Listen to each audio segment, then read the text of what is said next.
ndachanga ndamuka washe ndoita zvandinoda ilocation B yemangoma chikura hembe ndinotoda zvinonaka ndinotoda zvinonaka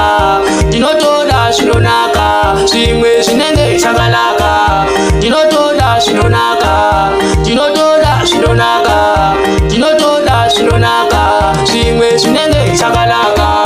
Mwalisa masimba ndinokumbira kamuri ndimwe makatisika ndinotoda zvinonakisa handine chingofya pandinisa Mwari wangu ndinotokumbira ndimwe mega wandinokumbira handine mumwe atongopindira Mwari ndinomukumbira ndinotoda zvinonaka ndinotoda zvinonaka ndinotoda zvinonaka zvimwe zvinenge chakanaka ndinotoda zvinonaka ndinotoda zvinonaka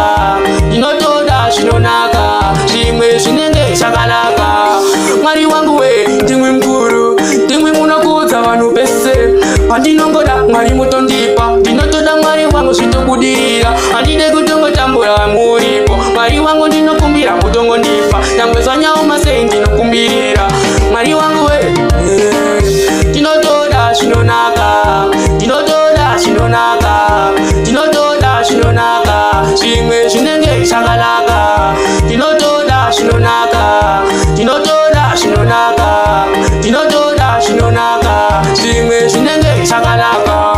Mwari wekudenga ndinokumbira ndimwe mega matinokumbira mamwe wese vanotonsonda ndinotoda tobuda padhuze pangu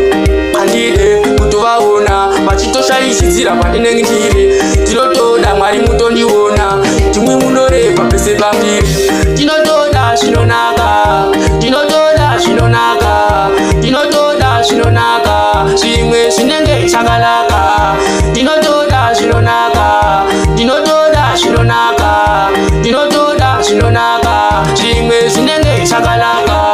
Mwari wemadenga ndinotomuda ndimwe mega makandisika pandinongonofani ndinochema nekuti zvese zviri pamuri nyaya dzose ndinopira imwi Mwari wangu ndimwe munotipa saka ndinochema Mwari wedenga naye for choose chikura hembe